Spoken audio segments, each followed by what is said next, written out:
രണ്ട് കൈകളും ഉയർത്തി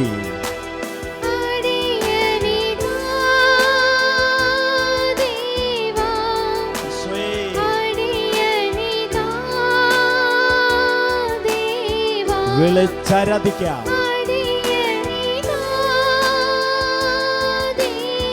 കർത്താവേ, എല്ലാവരും സ്വരമെടുത്ത് സ്തുതിച്ച് പ്രാർത്ഥിച്ച മക്കളെ, ഹല്ലേലൂയ ഹല്ലേലൂയ ഹല്ലേലൂയ. ഇതാ കർത്താവേ, അങ്ങയുടെ മക്കൾ ഒരുമിച്ച് ചേർന്ന് അങ്ങയെ വിളിക്കുന്നു, അങ്ങയെ സ്തുതിക്കുന്നു, അങ്ങയെ ആരാധിക്കുന്നു. 1000 ആരാധന സ്തുതിഗീതകൾ അങ്ങയുടെ പക്കലേക്ക് ഉയർത്തുന്നു. പരിശുദ്ധ അമ്മയെ പോലെ ഇതാ കർത്താവിന്റെ ദാസി, ഇതാ കർത്താവിന്റെ ദാസൻ, ഇതാ അങ്ങയുടെ അടിയൻ എന്ന് പറഞ്ഞുകൊണ്ട് കരമുയർത്തി സ്തുതിക്കുന്നു, സ്വരമുയർത്തി ആരാധിക്കുന്നു. കർത്താവിന്റെ മഹനീയ സാന്നിധ്യം കൊണ്ട് ഇപ്പോൾ ഞങ്ങളെ നിറയ്ക്കണമേ, ഞങ്ങളെ നിറയ്ക്കണമേ, ഞങ്ങളെ അനുഗ്രഹിക്കണമേ. ഹല്ലേലൂയ ഹല്ലേലൂയ ഹല്ലേലൂയ. ഒന്ന് ചേർന്ന് കൈകൾ കൂപ്പിക്കൊണ്ട്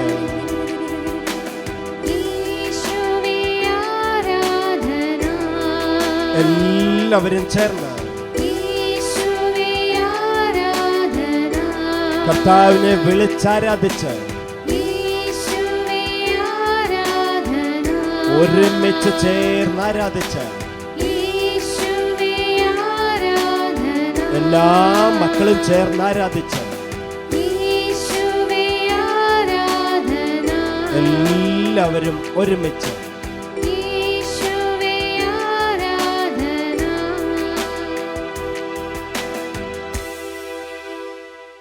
പരിശുദ്ധ പരമ ദിവ്യകാരുണ്യത്തിന് എന്നേരവും ആരാധനയും സ്തുതിയും പുകഴ്ചയും ഉണ്ടായിരിക്കട്ടെ. പരിശുദ്ധ പരമ ദിവ്യകാരുണ്യത്തിന് എന്നേരവും ആരാധനയും സ്തുതിയും പുകഴ്ചയും ഉണ്ടായിരിക്കട്ടെ. പരിശുദ്ധ പരമ ദിവ്യകാരുണ്യത്തിന് എന്നേരവും ആരാധനയും സ്തുതിയും പുകഴ്ചയും ഉണ്ടായിരിക്കട്ടെ. പ്രിയമുള്ളവരെ, ആത്മജ്വാല എന്ന ആത്മീയ ശുശ്രൂഷയിലേക്ക് ഏറ്റവും സ്നേഹത്തോടെ എല്ലാവരെയും സ്വാഗതം ചെയ്യുകയാണ്. നമുക്കറിയാം, തിരുവചനവും ദിവ്യകാരുണ്യമായ ഈശോയുടെ ശക്തമായ സാന്നിധ്യവുമാണ് ആത്മജ്വാല ശുശ്രൂഷയിൽ സംബന്ധിക്കുന്ന എല്ലാവർക്കും കർത്താവ് നൽകുന്ന ഏറ്റവും വലിയ അനുഗ്രഹം. വചനം കൊണ്ട് നമ്മളെ നിറയ്ക്കുകയും ദിവ്യകാരുണ്യ ശക്തി കൊണ്ട് നമ്മളെ ഓരോരുത്തരും വലിയ അനുഗ്രഹങ്ങൾക്ക് കാരണമായി തീരുകയും ചെയ്യുന്നു. അതുകൊണ്ട് തന്നെ പ്രിയപ്പെട്ടവരെ, നമ്മൾ ഏറെ ഭക്തിയോടെ, തീഷ്ണതയോടെ, ഏകാഗ്രതയോടെ വേണം ഈ ശുശ്രൂഷയിൽ ആദ്യന്തം സംബന്ധിക്കാനായിട്ട്. ഇന്ന് കർത്താവ് നമുക്ക് നൽകുന്ന ദൈവവചന ഭാഗം വിശുദ്ധ ലൂക്കായുടെ സുവിശേഷം 6-ാം അധ്യായത്തിലെ 46 മുതലുള്ള ദൈവവചനങ്ങളാണ്. ആ വചനം ആദ്യം നമുക്കൊന്ന് വായിക്കാം. അത് ഇപ്രകാരമാണ്: യേശു പറഞ്ഞു, നിങ്ങൾ എന്നെ കർത്താവേ കർത്താവേ എന്ന് വിളിക്കുകയും ഞാൻ പറയുന്ന കാര്യങ്ങൾ പ്രവർത്തിക്കാതിരിക്കുകയും ചെയ്യുന്നത് എന്തുകൊണ്ട്? എൻ്റെ അടുത്ത് വന്ന് എൻ്റെ വചനം കേൾക്കുകയും അതനുസരിച്ച് പ്രവർത്തിക്കുകയും ചെയ്യുന്നവൻ ആർക്ക് സദൃശനാണെന്ന് ഞാൻ വ്യക്തമാക്കാം. ആഴത്തിൽ കുഴിച്ച് പാറമേൽ അടിസ്ഥാനമിട്ട് വീട് പണിത മനുഷ്യനോട് സദൃശനാണ് അവൻ. വെള്ളപ്പൊക്കം ഉണ്ടാവുകയും ഒഴുക്ക് അതിന്മേൽ ആഞ്ഞടിക്കുകയും ചെയ്തു. എന്നാൽ ആ വീടിനെ ഇളക്കാൻ കഴിഞ്ഞില്ല. എന്തെന്നാൽ അത് ബലിഷ്ഠമായി പണിയപ്പെട്ടിരുന്നു. വചനം കേൾക്കുകയും എന്നാൽ അതനുസരിച്ച് പ്രവർത്തിക്കാതിരിക്കുകയും ചെയ്യുന്ന മനുഷ്യൻ ഉറപ്പില്ലാത്ത തറമേൽ വീട് പണിതവന് തുല്യൻ. ജലപ്രവാഹം അതിന്മേൽ ആഞ്ഞടിച്ചു, ഉടനെ അത് നിലം പതിച്ചു. ആ വീടിൻ്റെ തകർച്ച വലുതായിരുന്നു. നമ്മുടെ കർത്താവായ മിശിഹായിക്ക് സ്തുതി. പ്രിയപ്പെട്ടവരെ, ഇന്ന് കർത്താവ് ഈ ദൈവവചന ഭാഗങ്ങളിലൂടെ 3 പ്രധാനപ്പെട്ട സന്ദേശങ്ങളാണ് നമുക്കെല്ലാവർക്കും നൽകി അനുഗ്രഹിക്കുന്നത്. നമ്മുടെ അനുദിന ജീവിതത്തിൽ ഈ ദൈവവചന ഭാഗം ഏറെ പ്രധാനപ്പെട്ടതാണ് എന്ന് നമുക്കറിയാം. കാരണം വചനമാണ് നമ്മളെ ശക്തിപ്പെടുത്തുന്നത്, വചനമാണ് നമ്മളെ വഴി നടത്തുന്നത്, വചനമാണ് നമ്മളെ ഓരോരുത്തരെയും ഏത് ജീവിത പ്രതിസന്ധികളെയും അഭിമുഖീകരിക്കാനുള്ള ശക്തിയും അഭിഷേകവും കൃപകളും സിദ്ധികളും ഒക്കെ തന്ന് നമ്മളെ അഭിഷേകം ചെയ്യുന്നത്. അതുകൊണ്ട് ഈ വചനത്തിൻ്റെ ഈ 3 സന്ദേശങ്ങൾ ഏറെ ശ്രദ്ധയോടെ നമ്മൾ നമ്മുടെ ഹൃദയത്തിലേക്ക് സ്വീകരിക്കണം. ഒന്നാമതായിട്ട് ഈ 6-ാം അധ്യായം ലൂക്കായുടെ സുവിശേഷം 46 വചനം, ഈ 6 അധ്യായത്തിലെ 46 വചനം ഈശോ പറഞ്ഞത് എങ്ങനെയാണ്? ദൈവവചനം കേട്ട് അതനുസരിച്ച് പ്രവർത്തിക്കുന്നവൻ ആഴത്തിൽ കുഴിച്ച് പാറമേൽ അടിസ്ഥാനമിട്ട് വീട് പണിത മനുഷ്യനോട് സദൃശനാണ് എന്ന്. അപ്പോൾ ഏതാണ് പ്രിയപ്പെട്ടവരെ ഈ പാറ എന്ന് പറഞ്ഞാൽ? ഒരിക്കലും ഇളകാത്ത വിധത്തിൽ ബലിഷ്ഠമായ പാറ എന്ന് പറയുന്നത് ദൈവവചനമാണ്, ദിവ്യകാരുണ്യമാണ്. എന്ന് വെച്ചാൽ കർത്താവ് യേശു മിശിഹ ഒറ്റ വാക്കിൽ വചനമാകുന്ന ഈശോയാണ്, ദിവ്യകാരുണ്യമാകുന്ന ഈശോയാണ് ഇവിടെ പാറ എന്ന് പറയുന്നത്. ഈ പാറമേലാണ് ഈശോ പറഞ്ഞില്ലേ, ഞാൻ എൻ്റെ പള്ളി സ്ഥാപിക്കും. പ്രിയപ്പെട്ടവരെ, വചനമാകുന്ന പാറമേൽ ഞാനും നമ്മൾ ഓരോരുത്തരും നമ്മുടെ ജീവിതങ്ങളെ പടുത്തുയർത്തിയാൽ അത് ഒരിക്കലും തകരുകയില്ല, അതൊരിക്കലും വീണു പോവുകയില്ല. അത് ഏത് തരത്തിലുള്ള പ്രതിസന്ധികളെയും അതിജീവിക്കാൻ പര്യാപ്തമായിരിക്കും. കാരണം എന്താ? നമ്മൾ ഉറച്ചു നിൽക്കുന്നത് വചനത്തിലാണ്. നമ്മൾ അടിസ്ഥാനമിട്ട് നമ്മുടെ ജീവിതത്തെ പണിതുയർത്തിക്കുന്നത് ദിവ്യകാരുണ്യമായ കർത്താവ് യേശു മിശിഹായിലാണ്. അതുകൊണ്ട് പ്രിയപ്പെട്ടവരെ, ദിവ്യകാരുണ്യമായ കർത്താവ് നമ്മുടെ ജീവിതത്തിൻ്റെ ഏതെങ്കിലും ഒരു ഭാഗമല്ല, നമ്മുടെ ജീവിതത്തിൻ്റെ ശ്വാസോച്ഛ്വാസം പോലെ ജീവിതത്തിൻ്റെ അടിസ്ഥാന ഭാഗമായി തീരണം. ഇങ്ങനെ വചനം കൊണ്ടും കൂദാശകൾ കൊണ്ടും ദിവ്യകാരുണ്യം കൊണ്ടും നിറയുമ്പോൾ നമ്മൾ ഒരിക്കലും പ്രിയപ്പെട്ടവരെ ഒരു കാരണവശാലും തകർന്നു പോവുകയില്ല.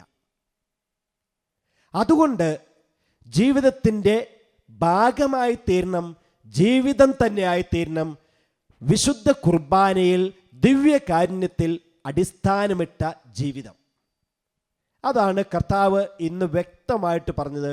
അങ്ങനെയുള്ള മക്കൾ ജീവിതത്തിൽ ഒരിക്കലും തകർന്നു പോകില്ല.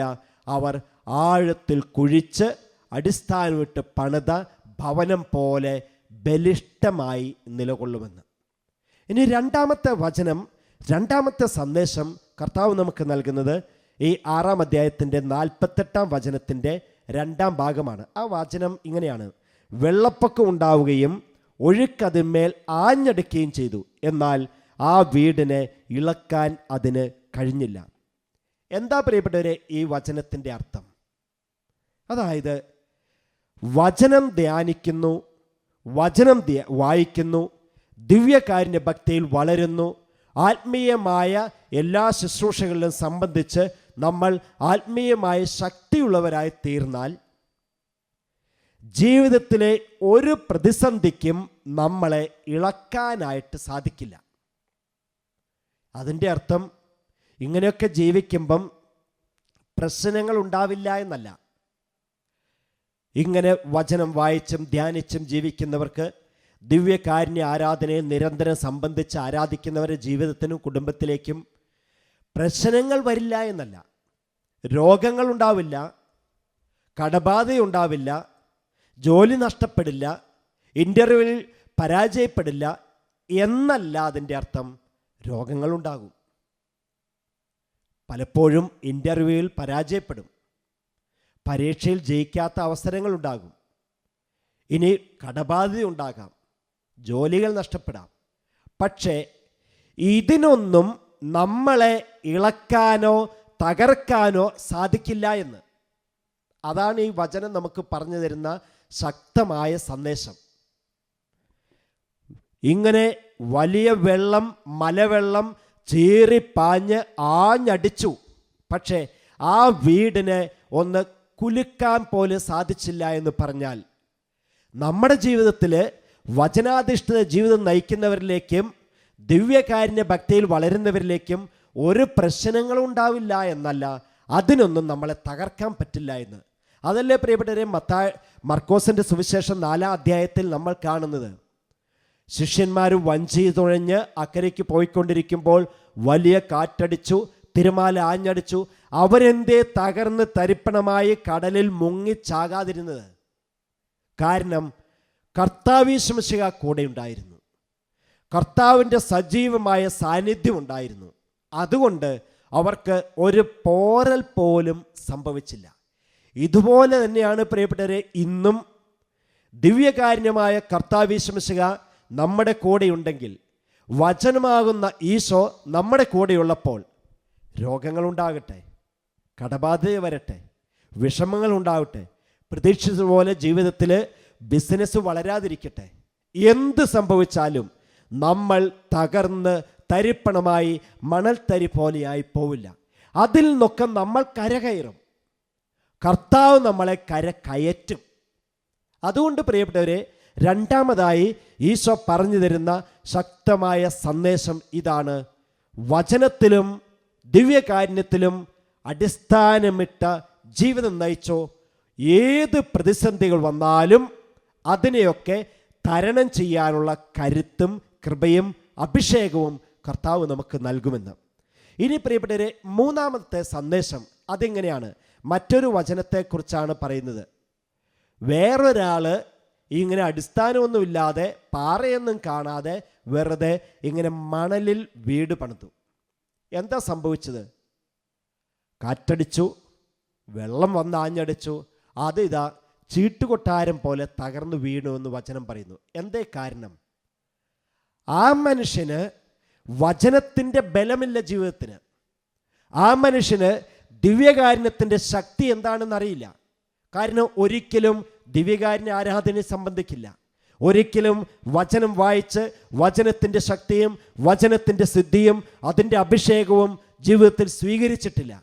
അങ്ങനെയാകുമ്പോൾ ഒരു ചെറിയ പ്രശ്നം ജീവിതത്തിലേക്ക് വരുമ്പോഴത്തേനും അയ്യോ വാവയെന്നും പറഞ്ഞുകൊണ്ട് ആകപ്പാടെ തകർന്നല്ലോ, ആകപ്പാടെ എല്ലാം തകർന്നിടിഞ്ഞ് പൊളിഞ്ഞു പോയല്ലോ, ഇനി ജീവിതമില്ലല്ലോ എന്നും പറഞ്ഞുകൊണ്ട് നിരാശയുടെ പടുകുഴിയിലേക്ക് വീണ് അതിനെ നിരാശയാകുന്ന വെള്ളപ്പൊക്കം തൂത്ത് പറിച്ചെടുത്തുകൊണ്ട് പോകും. അതാണ് പ്രിയപ്പെട്ടവരെ മണൽപ്പുറത്ത് പണിത വീടിൻ്റെ ദുരവസ്ഥ. അതുകൊണ്ട് ഇന്ന് കർത്താവ് നമുക്ക് ഓരോരുത്തർക്കും പറഞ്ഞു തരുന്നത്, വചനം കൊണ്ടും ദിവ്യകാരുണ്യമായ ഈശോയുടെ സാന്നിധ്യം കൊണ്ടും നിറയണം. ഈ ആഞ്ഞടിച്ച തിരമാല, ആഞ്ഞടിച്ചു വന്ന കാറ്റ്, വെള്ളം, അത് രണ്ടു വീടിലും ഒരേ ശക്തിയോടെയാണ് അടിച്ചു വന്നത്. വചനമാകുന്ന പാറമേൽ പണിത വീട്ടിലേക്കും വെറും മണലിൽ പണിത വീട്ടിലേക്കും ഒരേ ശക്തിയോടെ ഒരേ വെള്ളമാണ് അടിച്ചു കയറിയത്. പക്ഷേ ഒരെണ്ണം തകർന്നില്ല, ഒരെണ്ണം തകർന്ന് തരിപ്പണമായി. കാരണം നമുക്ക് ഓരോരുത്തർക്കും അറിയാം, വചനത്തിലും ദിവ്യകാര്യത്തിലും അധിഷ്ഠിതമായ ജീവിതം നയിച്ചോ നമ്മൾ ഒരിക്കലും മക്കളെ തകരില്ല. നമ്മളെ കർത്താവ് അതിശക്തമായ വിധത്തിൽ പിടിച്ചു നിർത്തും, വളർത്തും, ഉയർത്തും, ശക്തിപ്പെടുത്തും. അതുകൊണ്ട് നമുക്ക് എഴുന്നേറ്റ് നിൽക്കാം. എഴുന്നേറ്റ് നിന്ന് ഈ ദിവ്യകാരുണ്യമായ കർത്താവിനെ ആരാധിക്കുന്ന ഒരു ജീവിതം നയിക്കാനായിട്ട് കർത്താവിനെ തന്നെ വിളിച്ച് പ്രാർത്ഥിക്കാം. ഈശോ നമ്മളെ അനുഗ്രഹിക്കും. ഈശോ നമ്മളെ ശക്തിപ്പെടുത്തും. അലയാഴി പോലെ, കടൽ തിരകൾ പോലെ ഒന്നിനു പിറകെ ഒന്നായി ഏത് പ്രതിസന്ധികളും ജീവിതത്തിൽ വന്ന് ആഞ്ഞടിച്ചാലും പ്രിയപ്പെട്ടവരെ, പാറമേൽ അടിസ്ഥാനമിട്ട വീട് പോലെ നമ്മൾ തകരാതിരിക്കാൻ, നമ്മൾ തളർന്ന് വീഴാതിരിക്കാൻ കർത്താവിൻ്റെ സാന്നിധ്യം കൊണ്ട് നിറയണം. എല്ലാവരും കരങ്ങൾ യാചനാരൂപത്തിൽ ഇങ്ങനെ തുറന്നു പിടിച്ച് ഒന്ന് വിളിച്ച് സ്തുതിച്ച് പ്രാർത്ഥിച്ച് എല്ലാവരും സ്തുതിച്ച് പ്രാർത്ഥിക്കുക. കർത്താവ് നമ്മളെ ശക്തിപ്പെടുത്തുന്നുണ്ട്. കർത്താവ് നമ്മളെ അഭിഷേകം ചെയ്യുന്നുണ്ട്. കർത്താവിൻ്റെ സാന്നിധ്യം കൊണ്ട് നിറയാം. അലയാഴി പോലെ ആഞ്ഞടിച്ച് ഉയരുന്ന ഏത് പ്രതിസന്ധികളെയും തരണം ചെയ്യാൻ ഈശോയെ ഞങ്ങൾക്ക് ശക്തി നൽകണമേ. കർത്താവെ ഞങ്ങളെ ബലപ്പെടുത്തണമേ. രണ്ട് കരങ്ങൾ ഉയർത്തുക മക്കളെ, രണ്ട് കരം ഉയർത്തി ഈശോയിലേക്ക് തന്നെ നോക്കിക്കൊണ്ട് യേശുവേ എന്ന് വിളിച്ച് പ്രാർത്ഥിക്കാൻ. നമുക്ക് യേശുവേ എന്ന് വിളിച്ചുണരട്ടെ. കർത്താവിന്റെ ശക്തി നിറയാൻ, കർത്താവിന്റെ അഭിഷേകമുള്ളവരായി തീരാൻ, നങ്കൂരമിടുന്ന ശക്തിയുള്ള വ്യക്തികളായി തീരാൻ, ഒരു തിരമാലയ്ക്കും ഒരു കാറ്റിനും നമ്മളെ തകർക്കാൻ പറ്റാത്ത വിധത്തിൽ നമ്മൾ ശക്തിയുള്ളവരായി തീരാൻ ദിവ്യ കാരുണ്യത്തിന്റെ പക്കലേക്ക് കരമുയർത്തി സ്വരമുയർത്തി വിളിച്ചു പ്രാർത്ഥിക്കട്ടെ. ഉറക്കെ ഒരുമിച്ച് വിളിച്ച് പ്രാർത്ഥിക്കാം. ഈശോയേ, ഒരുപാടു വേദന അലയടിച്ചെത്തുമ്പോ കർത്താവേ തകരാതെ കൈകൾ യാചനാരൂപത്തിൽ പിടിച്ച് എല്ലാവരും ചേർന്ന് ഒരുപാടുവേദന ഈശോയേ, അലയടിച്ചെത്തുമ്പോ കർത്താവെ തകരാതെ കാത്തിടണേ. ഒരുമിച്ച് എല്ലാവരും ഒരുപാടുവേദന അലയടിച്ചെത്തുമ്പോ കർത്താവെ തകരാതെ കാത്തിടണേ. മക്കളെ, നമുക്ക് കൈകൾ കൂപ്പാം. എൻ്റെ കർത്താവേ, ഞങ്ങളെ ഓരോരുത്തരെയും ജീവിതത്തിൽ വലിയ സാമ്പത്തികമായ പ്രതിസന്ധി ഉണ്ടാകുമ്പോൾ, കടൽ തിര പോലെ സാമ്പത്തിക ബുദ്ധിമുട്ടുകൾ ഞങ്ങളെ അടിച്ച് ഞങ്ങളെ തകർക്കാൻ നോക്കുമ്പോൾ ഞങ്ങൾ വീണു പോകാതിരിക്കാൻ ഈശോയെ ദിവ്യകാരുണ്യത്തിൽ അധിഷ്ഠിതമായ ജീവിതം നൽകാൻ ഞങ്ങളെ അനുഗ്രഹിക്കണമേ. വചനത്താലും കൂദാശകളാലും ഈശോയെ ഞങ്ങളെ ഓരോരുത്തരെയും ശക്തിപ്പെടുത്തണമേ. ജോലി നഷ്ടപ്പെട്ടവര്, എല്ലാ പ്രതീക്ഷയുമായിരുന്നവരുടെ ജോലി ഒരു സുപ്രഭാതത്തിൽ നഷ്ടപ്പെട്ടതിൻ്റെ പേരിൽ വല്ലാതെ വേദനിക്കുമ്പോൾ, വല്ലാതെ കഷ്ടപ്പെടുമ്പോൾ, ദുരിതം അനുഭവിക്കുമ്പോൾ ഈശോയെ അങ്ങയെ വിളിച്ച് പ്രാർത്ഥിക്കാൻ ദിവ്യകാരുണ്യത്തിന്റെ ശക്തിയാൽ ഞങ്ങളെ ഓരോരുത്തരെയും അഭിഷേകം ചെയ്യണമേ. ഉള്ള ജോലി നഷ്ടപ്പെട്ട്, ഉള്ള ബിസിനസ് തകർന്ന് വല്ലാതെ വിഷമിക്കുന്ന അനേകായിരം കുടുംബങ്ങളെ, അനേകായിരം ജീവിതങ്ങളെ തകരാതെ കാത്തുരക്ഷിക്കണം കർത്താവേ. തകരാതെ കാത്തുരക്ഷിക്കുവാൻ ദിവ്യകാരുണ്യത്തിന്റെ ശക്തി അവർക്കൊക്കെ ഈ നിമിഷം നൽകണമേ എന്ന് മക്കളെ, നമുക്ക് രണ്ട് കരങ്ങൾ ഉയർത്തിപ്പിടിച്ച് യേശുവേന്ന് ഉറക്കെ എന്ന് വിളിച്ച് പ്രാർത്ഥിക്കാം. ഈശോയെ, ഞങ്ങളുടെ കുടുംബങ്ങൾ തകരാതിരിക്കാൻ, ഞങ്ങളുടെ ജീവിതങ്ങൾ തകർന്ന് തരിപ്പണമായി പോകാതിരിക്കാൻ കർത്താവിന്റെ ശക്തി കൊണ്ട് ഞങ്ങളെ നിറയ്ക്കണമേ. ദിവ്യകാരുണ്യത്തിന്റെ ശക്തിയാൽ ഞങ്ങളെ നിറയ്ക്കണമേ. ദിവ്യകാരുണ്യത്തിന്റെ അഭിഷേകം ഞങ്ങൾക്ക് നൽകണമേ. യേശുവേ എന്ന് ഇരു കരമുയർത്തി ഉറക്കെ ഒരുമിച്ച് വിളിക്കുക മക്കളെ. ഒരുമിച്ച് വിളിച്ച് നമുക്ക് ശക്തി സ്വീകരിക്കാം, നമുക്ക് അഭിഷേകം സ്വീകരിക്കാം. വിളിച്ച് പ്രാർത്ഥിക്കട്ടെ. ഈശോയേ, ഒരുപാടുവേദന അലയടിച്ചെത്തുമ്പോ കർത്താവെ തകരാതെ കാത്തിടണേ. എല്ലാവരും ചേർന്ന് ഒരുപാടുവേദന അലയടിച്ചെത്തുമ്പോ കർത്താവെ തകരാതെ കാത്തിടണേ. കൈകൾ കൂപ്പുക മക്കളെ. എൻ്റെ കർത്താവേ, എന്തുമാത്രം കുടുംബങ്ങളാണ് ഒന്നിനു പിറകെ ഒന്നായുള്ള പ്രശ്നങ്ങളാൽ അകപ്പെട്ട് വല്ലാതെ വിഷമിക്കുന്നത്. രോഗപീഠകൾ, അത് കഴിയുമ്പോൾ പ്രിയപ്പെട്ടവരെ സാമ്പത്തികമായ അങ്ങേയറ്റത്തെ ബുദ്ധിമുട്ട്. ഈശോയെ, സാമ്പത്തികമായി വലയുന്ന ഓരോ മക്കളെയും ഇപ്പോൾ ഇതാ സമർപ്പിച്ച് പ്രാർത്ഥിക്കുന്നു. പ്രായമേറെയായിട്ടും വിവാഹം കഴിയാത്തതിൻ്റെ വലിയ സങ്കടവുമായിട്ട് ജീവിക്കുന്ന യുവതി യുവാക്കൾ, ഒരു നല്ല ജീവിതാന്തസ്സിലേക്ക് പ്രവേശിക്കാൻ സാധിക്കുന്നില്ലല്ലോ എന്നോർത്ത് മനം ഒരുകി കരയുന്ന, സങ്കടപ്പെടുന്ന ആയിരക്കണക്കായ യുവതി യുവാക്കളെ കർത്താവെ ഈ നിമിഷം സമർപ്പിച്ച് പ്രാർത്ഥിക്കുന്നു. ഈശോയെ, അവരുടെയൊക്കെ ഉള്ളിലെ വേദന, ഒന്നിനു പിറകെ ഒന്നായി വരുന്ന വേദനകൾ അങ്ങ് കാണുന്നുണ്ടല്ലോ. ഇങ്ങനെ അലയടിച്ചെത്തുന്ന വേദനകൾ മൂലം അവരുടെ ജീവിതം നിരാശയിൽപ്പെട്ടു പോകാതിരിക്കാൻ അങ്ങ് തന്നെ അവർക്ക് ശക്തി പകരണം കർത്താവേ. ഈശോയെ, യുവതി യുവാക്കൾ ഇങ്ങനെ ഒരു ജീവിതാന്തസ്സിലേക്ക് പ്രവേശിക്കാതെ നിൽക്കുന്നത് കാണുമ്പോഴുള്ള അവരുടെ മാതാപിതാക്കളുടെ നെഞ്ചിലെ വേദന ഈശോയെ അങ്ങ് അറിയുന്നുണ്ടല്ലോ. എന്തോ ഒരു സങ്കടമാണ് ആ മക്കളുടെ മുഖത്തേക്ക് നോക്കുമ്പോൾ ഈ മാതാപിതാക്കൾക്കുള്ളത്. ഈശോയെ, ഇങ്ങനെ ഒന്നിനു പിറകെ മറ്റൊന്നായി വരുന്ന ഓരോരോ വേദനകൾ മൂലം ഈശോയെ അവരുടെ ജീവിതങ്ങൾ തകർന്നടിഞ്ഞു പോകാതിരിക്കാൻ ദിവ്യകാരുണ്യത്തിന്റെ ശക്തിയാൽ അവരെ ഓരോരുത്തരെയും ബലപ്പെടുത്തണമേ. അവരെ നയിക്കണം കർത്താവേ. ഈശോയെ, ഭവനമില്ലാത്തവരുടെ സങ്കടങ്ങൾ ഇപ്പോൾ അങ്ങ് കാണണമേ. ഒരു കൊച്ചു വീട് പോലുമില്ലാതെ അനേക വർഷങ്ങളായിട്ട് മാറി മാറി വാടക വീടുകളിൽ താമസിക്കുന്നവരുടെ ദുരിതവും സങ്കടവും വേദനയും അറിയുന്നുണ്ടല്ലോ കർത്താവേ. ഇരു കരങ്ങളും നമുക്ക് ഉയർത്താം മക്കളെ. യേശുവേ എന്ന് വിളിച്ചു പ്രാർത്ഥിക്കുക. കുഞ്ഞുങ്ങളില്ലാത്ത ദമ്പതികളുടെ സങ്കടങ്ങൾ 2 വർഷവും 5 വർഷവും 10 വർഷവും ഒക്കെയായി വിവാഹം കഴിഞ്ഞിട്ടും മക്കളില്ലാത്ത ദമ്പതികളുടെ സങ്കടങ്ങൾ ഈശോയെ, ഇതാ ഒന്നിനും പിറകെ മറ്റൊന്നായി വരുന്ന ഇങ്ങനെയുള്ള തിരമാലകൾ ആഞ്ഞടിച്ചെത്തുമ്പോൾ ജീവിതങ്ങൾ തകർന്നു പോകാതിരിക്കാൻ, കുടുംബങ്ങൾ തരിപ്പണമായി പോകാതിരിക്കാൻ ദിവ്യകാരുണ്യത്തിന്റെ ശക്തി, വചനത്തിന്റെ ശക്തി ഞങ്ങൾക്ക് നൽകണമേ. 2 കരങ്ങൾ ഉയർത്തി യേശുവേ എന്ന് വിളിക്കാൻ മക്കളെ, ഉറക്കെ വിളിച്ചുകൊള്ളുക. കർത്താവ് നമ്മളെ ശക്തിപ്പെടുത്തും, കർത്താവ് നമ്മളെ ബലപ്പെടുത്തും, കർത്താവ് നമ്മളെ അനുഗ്രഹിക്കും, കർത്താവ് നമ്മളെ അഭിഷേകം ചെയ്യും. വിളിച്ചുണരുക, നമുക്ക് വിളിച്ചു പ്രാർത്ഥിക്കാം. ഈശോയേ, ഒരു പാടുവേദന അലയടിച്ചെത്തുമ്പോൾ കർത്താവേ കർത്താവേ തകരാതെ കാത്തിടണേ. എല്ലാവരും ചേർന്ന് ഒരു പാടുവേദന അലയടിച്ചെത്തുമ്പോൾ കർത്താവേ തകരാതെ കാത്തിടണേ. കൈകൾ കൂപ്പി മുട്ടുകൾ കുത്തിക്കൊണ്ട് ഒരു പാടുവേദന അലയടിച്ചെത്തുമ്പോൾ